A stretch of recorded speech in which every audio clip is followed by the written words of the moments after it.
철저하게 하나님이 주신 복과 하나님이 주실 복을 계산하지 않으면 이런 일은 불가능하다. 그래서 특별히 첫 새끼는 하나님께 드리라는 신앙 고백적인 이 믿음으로만 이런 일들이 가능하다고 하는 것을 말씀드렸습니다. 오늘은 유명한 3대 절기에 대해서 모세가 이스라엘의 제2세대 국민들에게 설교하고 있는 내용입니다. 1절로 8절까지는 유월절 절기에 대해서 말씀하고 있습니다. 유월절 절기, 이 부분은 출애굽기 12장에 근거를 하고 있습니다. 그 다음에 9절부터 12절까지는 77절에 대한 규례입니다. 77절 혹은 초실절 혹은 오순절 그렇게 이야기하기도 합니다. 그 다음에 13절부터 17절까지는 초막절에 대해서 혹은 수장절이라고도 하고 요즘 우리 식으로 하면은 추수감사주일이라고도 말할 수 있는 초막절에 대해서 말씀하고 있습니다.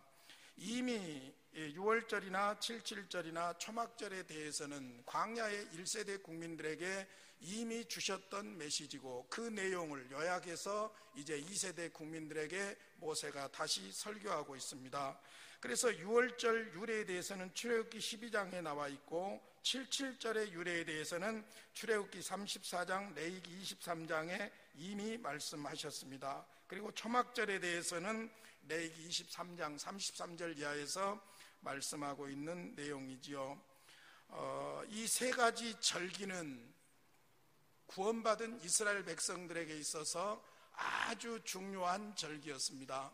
오늘은 그 절기의 유래에 대해서 그리고 이 절기를 명령하신 목적에 대해서 말씀을 드리면서 구원받은 이스라엘 백성들에게 이 절기가 어떤 의미를 가지고 있는가 구체적으로 구속사적으로 정리를 해보도록 하겠습니다. 먼저 6월절에 대해서 1절부터 8절까지죠. 6월절에 대해서 생각을 해보겠는데, 자, 6월절의 유래에 대해서는 1절에 잘 나타나 있습니다. 아비벌을 지켜 내 하나님 여호와께 6월절을 행하라. 이는 아비벌에 내 하나님 여호와께서 밤에 너를 애굽에서 인도하여 내셨음이라. 아비벌을 지키라 그럽니다. 6월절을 지키라는 말과 아비벌을 지키라는 말이 같은 개념이에요. 이 아비벌은 사실 일반 달력으로는 3, 4월 정도가 되는데 유대인들이 이 달을 종교력으로 1월로 잡게 된 겁니다. 왜 1월로 잡게 됐냐면은 6월절을 행하라, 우리말로는 그냥 6월절을 행하라 그렇게 되어 있지만은 6월절이라는 말이 파사라는 말이에요. 파사. 여기에서 나온 말이 영어의 패스라는 말입니다. 지나간다 그 말이에요. 이 유래가 어디에 있냐면은 거기 아주 잘 설명했어요. 이는 왜냐하면 그 말이에요. 아비벌에 내 하나님 여호와께서 밤에 너를 애굽에서 인도하여 내셨습니다. 기억나지요? 출애굽기 12장에서 애굽에서 마지막 재앙이 내릴 때에 장자들이 다 죽어가는 재앙을 내리는데 어린 양을 잡아가지고 문설주에 바르면은 그 피를 보고 재앙이 그 집을 파사, 히브리어로는 파사, 영어로는 패스, 넘어간 거예요. 그래서 6월절이라 우리말로 그렇게 번역을 한 것입니다. 그래서 사실은 이스라엘 백성들의 삶의 뿌리가 어디에 있느냐면은 아브라함이 택했고 400년 동안 애굽에서 종살이 하다가 우리가 구원받은 날이 바로 애굽에서 나온 날이 그날이에요. 6월절이에요. 그래서 이 날을 지키라고 말씀하고 있죠. 그래서 종교력으로는 1월입니다. 그런데 나중에 이 아비벌이 니산월로도 쓰입니다. 왜 니산월로 쓰이냐면은 바벨론 포로에서 돌아와가지고 바벨론 달력으로 니산월이 되기 때문에 니산월로 쓰기도 해요. 그러나 아비벌은 정월로 보시면 돼요. 어떤 정월이냐면은 유대 종교력으로는 정월이에요. 우리가 쓴 뭐 음력, 양력 이런 것처럼 유대인들 자기 민족이 쓰는 종교력으로는 이스라엘 백성들이 애굽에서 구원받은 그날 그 달을 정월로 1월달로 정했기 때문이죠. 그러나 일반적으로 보면은 3, 4월쯤 봄으로 이렇게 볼 수가 있는 것이죠. 자, 어찌됐든 6월절의 유래는 여러분들이 잘 아시니까요. 중요한 건 그겁니다. 모든 장자, 이스라엘의 근원인 장자들 뿌리가 다 죽을 뻔했는데 하나님께서 구원해 주신 거예요. 어떻게? 하나님의 방법으로. 어떤 방법이었습니까? 하나님이 명령하신 대로. 어떤 명령이었습니까? 어린 양을 잡아라, 피를 문설주에 발라라. 내가 그것을 보면 넘어갈 것이다. 그래서 출애굽기 12장에 유래를 두고 있는 6월절을 지키라는 것입니다. 자, 그 다음에 2절 보시면 여호와께서 자기의 이름을 두시려고 택하신 곳에서 소와 양으로 내 하나님 여호와께 6월절 제사를 드리되. 자, 여기 이제 재밌는 표현이 하나 나옵니다. 그게 뭐냐면은 출애굽기 12장에서 6월절 그 피를 어디서 취했냐면은 어린 양에서 취했어요. 그런데 이제 2세대 국민들에게는 양만 아니라 무엇을 허용하고 있습니까? 소를 허용하고 있는 것을 볼 수 있습니다. 점진적으로 더 확대시키고 있는 것을 볼 수 있는 것이죠. 어찌됐든 소나 양을 내 하나님 여호와께 6월절 제사를 드리되. 자, 여기까지. 그러니까 6월절에는 6월절 어린 양을 잡아서 드려야 된다. 그 다음에 이제 3절부터 유교병을 그것과 함께 먹지 말고 이래 동안은 무교병 곧 고난의 떡을 그것과 함께 먹으라. 그러니까 이래 동안이라는 말은 6월절로부터 7일, 그러니까 14일이 되겠죠. 14일에 무교병과 함께 고난의 떡을 그것과 함께 먹으라는 것입니다. 왜 그것을 먹어야 되냐면 또 내용을 설명하고 있어요. 이는 내가 애굽 땅에서 급히 나왔음이니 이같이 행하여 내 평생에 항상 내가 애굽 땅에서 온 날을 기억할 것이니라. 그러니까 6월절 제사 양을 잡고 또 그 다음부터 무교병이라는 것은 누룩 없는 떡을 말합니다. 왜 누룩 없는 떡을 먹냐면 빵을 만들려면 발효를 시켜야 되는데 급하게 나와야 되니까 발효시킬 시간이 없었어요. 그래서 무교병이죠. 그러니까 무교병은 바로 고난의 떡이라고 그렇게 말하기도 하는 것입니다. 그래서 6월절과 함께 지켜지는 절기가 무엇이냐면은 무교절이에요. 무교절. 그러니까 이건 6월절 절기 속에 포함되어 있는 것이라고 볼 수 있지요. 여기서 중요한 말이 3절 중간입니다. 이는 내가 애굽 땅에서 급히 나왔음이니 이같이 행하여 내 평생에, 자, 평생에다 동그라미라서요. 내 평생에 항상에다 동그라미라서요. 내가 애굽 땅에서 나온 나를 기억에다 동그라미라서 기억할 것이니라. 평생 동안 항상 기억해야 될 것이 무엇이냐? 애굽에서 400년 종살이하던 우리를 구원해 주신 구원의 사건, 이것을 기억하라는 거예요. 구원받은 하나님의 백성들의 삶이 건강한 삶이 되기 위해서는 나를 구원해 주신 하나님의 은혜를 평생 동안 항상 잊지 않고 기억해야 되는 거예요. 그럴 때 우리가 그 은혜 가운데서 승리할 수 있는 줄로 믿습니다.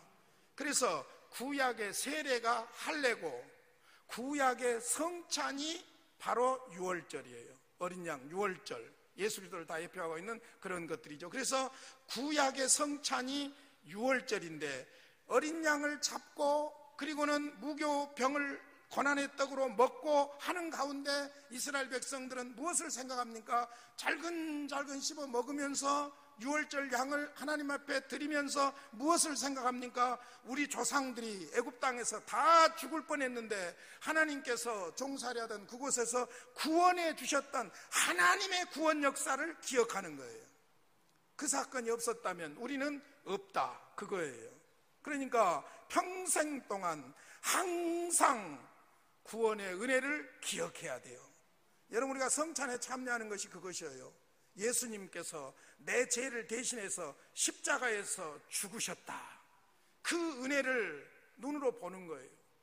온 몸으로 체감하는 거예요. 그래서 우리가 성찬에 예수 그리스도에게 집중하고 성찬에 깊이 참여하고 나면 어떤 일이 벌어집니까? 나 같은 죄인을 구원하신 하나님의 은혜가 다시 내 안에서 불릴 듯이 일어나는 거예요. 그러므로 그 은혜를 붙잡고 또 새롭게 그리스도인답게 살아갈 수 있는 줄로 믿습니다. 할렐루야. 자, 4절부터 보면 그 이래 동안에는 내 모든 지경 가운데 누룩이 보이지 않게 할 것이요 또 내가 첫날 해질 때에 제사 드린 고기를 밤을 지내 아침까지 두지 말 것이며 유월절 제사를 내 하나님 여호와께서 내게 주신 각성에서 드리지 말고 오직 내 하나님 여호와께서 자기의 이름을 두시려고 택하신 곳에서 내가 애굽에서 나오던 시각 곧 초저녁 해질 때에 유월절 제물을 드리고, 자, 어린 양을 초저녁 유월절 저녁에 잡아서 제사하고 먹고, 그 다음에 이제 그 이래 동안에 중요한 것이 뭐냐면은 누룩이 보이지 않게 하라는 거예요. 누룩이 보이지 않게. 이 누룩은 무엇을 말하냐면은 여러분이 시간 나면 한번 찾아보세요. 마태복음, 예수님께서 말씀하신 마태복음 16장 6절과 12절에 나와 있고 고린도전서 5장 8절이나 갈라디아서 5장 9절에 나와 있는데, 누룩은 옛사람의 습관이나 혹은 죄악을 상징하고 있는 거예요. 그래서 조그만 누룩을 넣어놓으면 퍼져버리듯이 죄가 우리 안에 들어와 가지고 우리에게 인생을 아주 악하게 만드는 이런 결과를 가져오기 때문에 누룩을 가까이 하지 말라는 것이죠. 그런 의미가 있는 것입니다. 그리고는 재밌는 것이 5절과 6절에 보면은, 자, 원래 유월절 어린 양은 어디에서 잡았습니까? 각 집에서 식구 수에 따라서 잡은 거예요. 그런데 이제 이세 국민들이 가나안 땅에 들어가게 되면은 유월절을 지킬 때 어떻게 해야 되냐면, 우리는 지금 신명기를 공부하면서 하나님이 정하신 곳 제단이죠. 그곳으로 와서 하라는 거예요. 5절 보세요. 유월절 제사를 내 하나님 여호와께서 내게 주신 각성에서 드리지 말고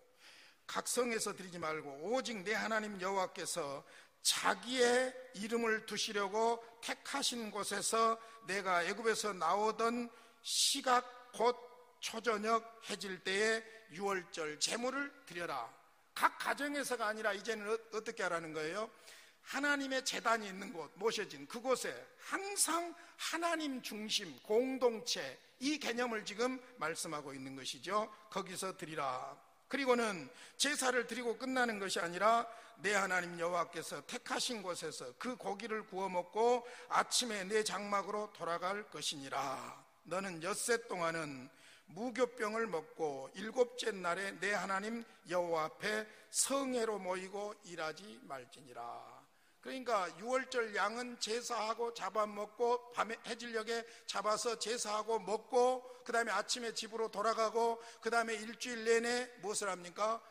무교병을 먹어야 된다는 거예요. 그리고 마지막 이제 7일에서 또 7일이 지나고 세 번째 7일이 되겠죠. 21일째 되던 일곱째 날 8절이죠. 내 하나님 여호와 앞에 성회로 모이고 일하지 말지니라.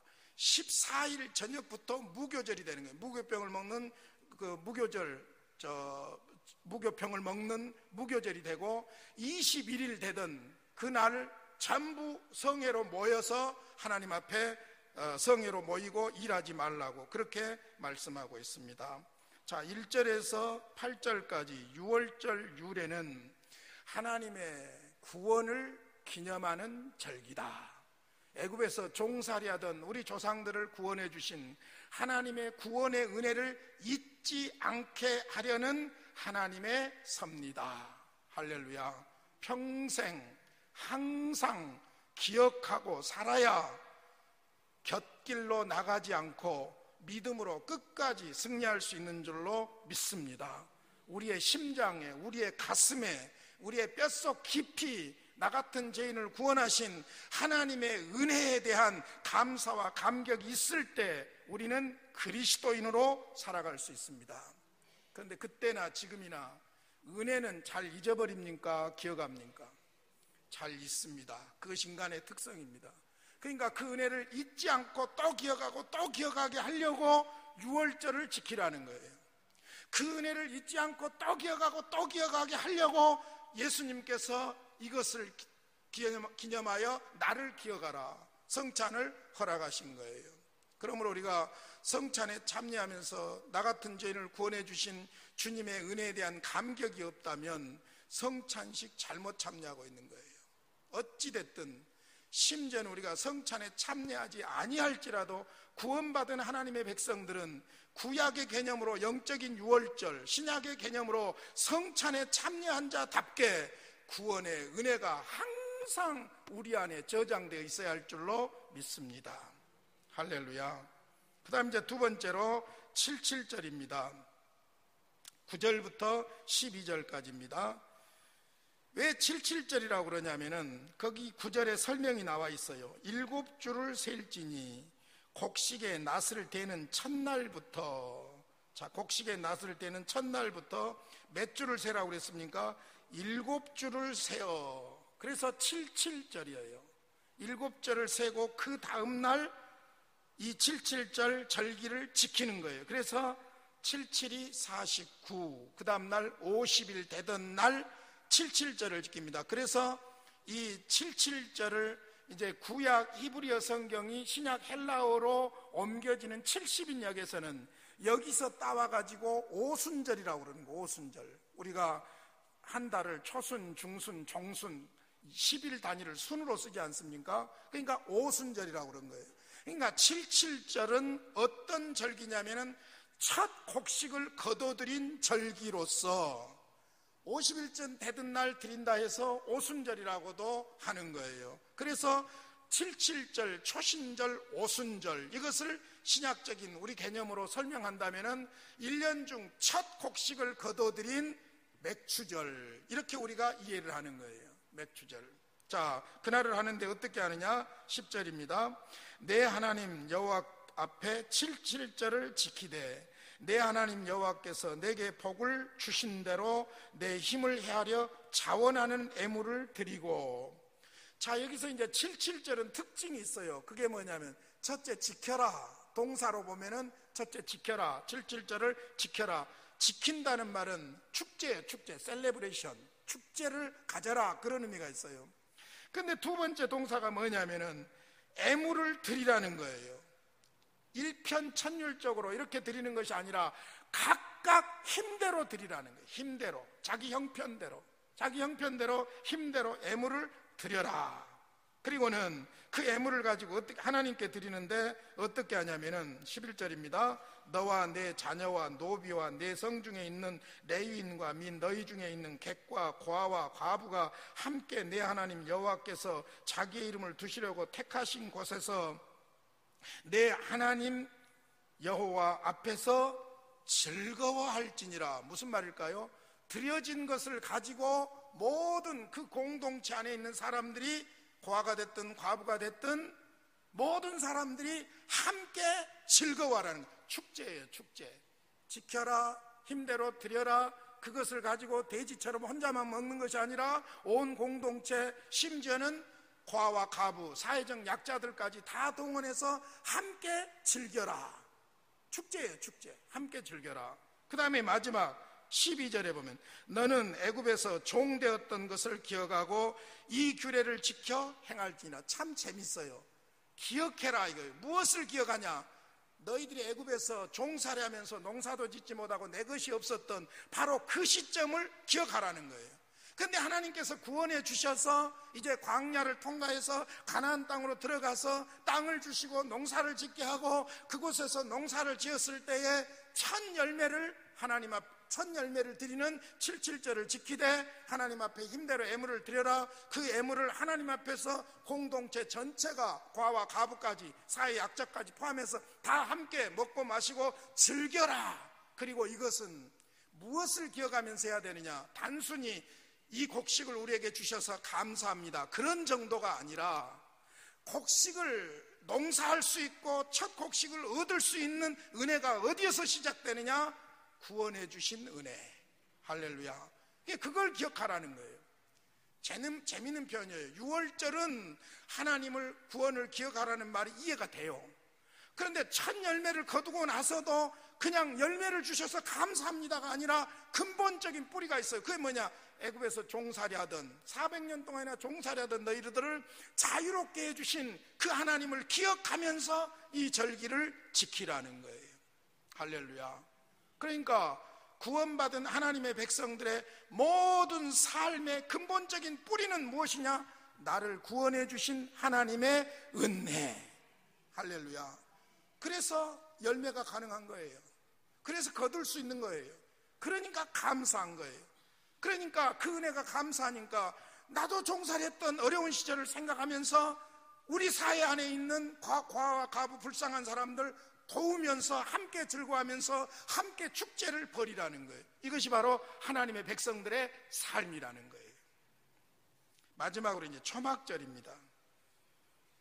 초막절은 사실 이제 전에 우리가 그 레위기 23장에서 공부해서 기억나시겠지만은 7월달 후반 7월달에 중요한 이 축제들이 몇 가지가 있는데, 그 중에 7월 1일이 나팔절, 7월 14일이 속죄일, 대속죄일, 7월 15일부터가 이 소위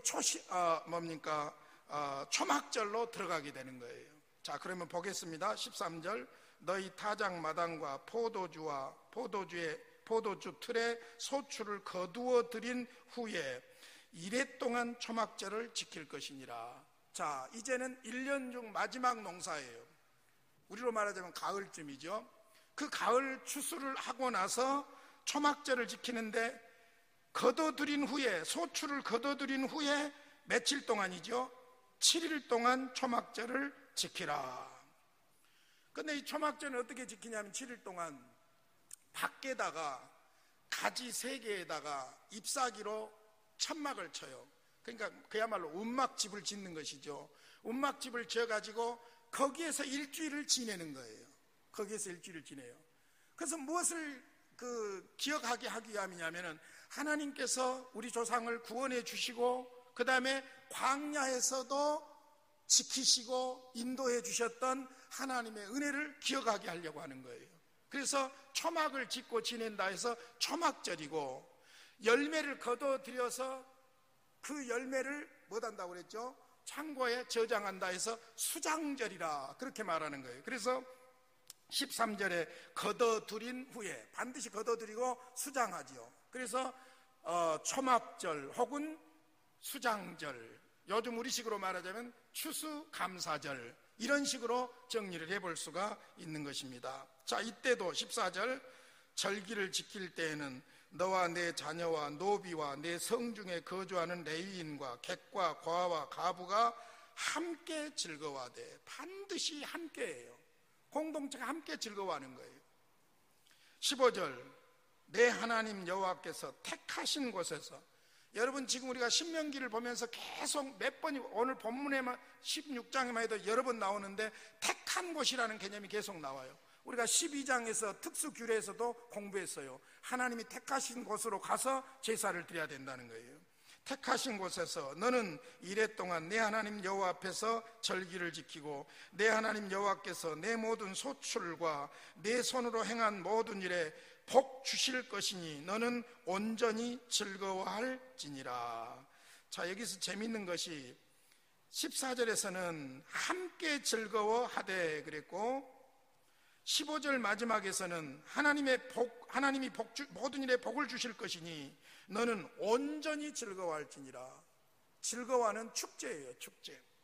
자, 그리고는 이제 16절에서 마지막 결론으로 그런 말씀을 합니다. 너희 가운데 모든 남자는 1년에 3번, 곧 무교절, 6월절이죠, 77절, 초막절에 내 하나님 여호와께서 택하신 곳에서 여호와를 배웁되 빈손으로 여호와를 배웁지 말고 각 사람이 내 하나님 여호와께서 주신 복을 따라 그 힘대로 드릴지니라. 반드시 드림과 나눔이 있는 것이 구원받은 하나님의 백성들의 삶인 것을 볼 수 있습니다.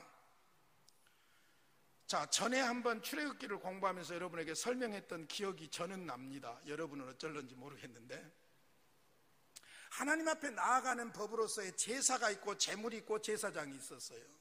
이건 하나님 앞에 나아가는 예배라고 한다면은, 절기는 안식일이라든지 심지어 안식일이나 안식년이나 희년이나 그리고 해마다 우리가 6월절과 무교절, 그 다음에 77절, 그 다음에 초막절, 이런 절기를 지키는 것은 무엇을 말하냐면은 하나님의 백성들의 삶을 상징하고 있는 거예요. 하나님의 백성들의 삶.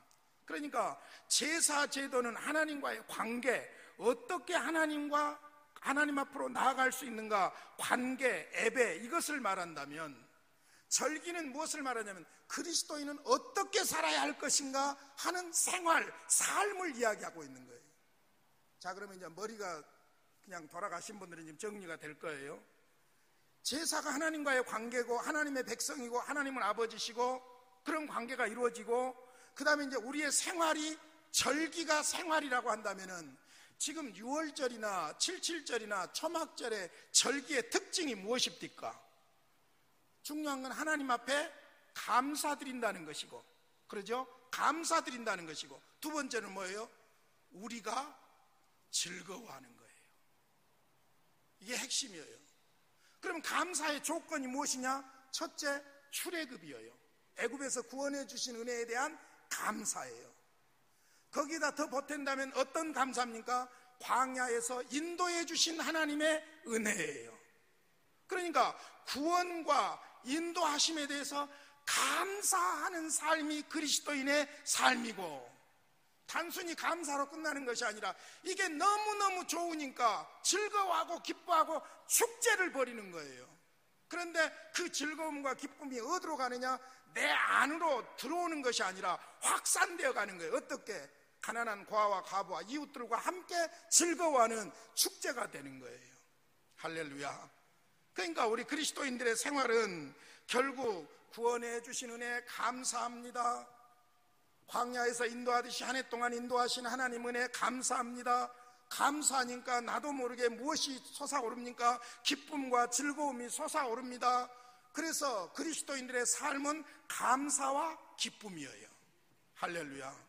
감사와 기쁨이에요. 그 감사와 기쁨의 뿌리가 무엇이냐? 구원하심과 자유예요. 400년 동안 종살이 하던 애굽에서 구원해 주셨어요.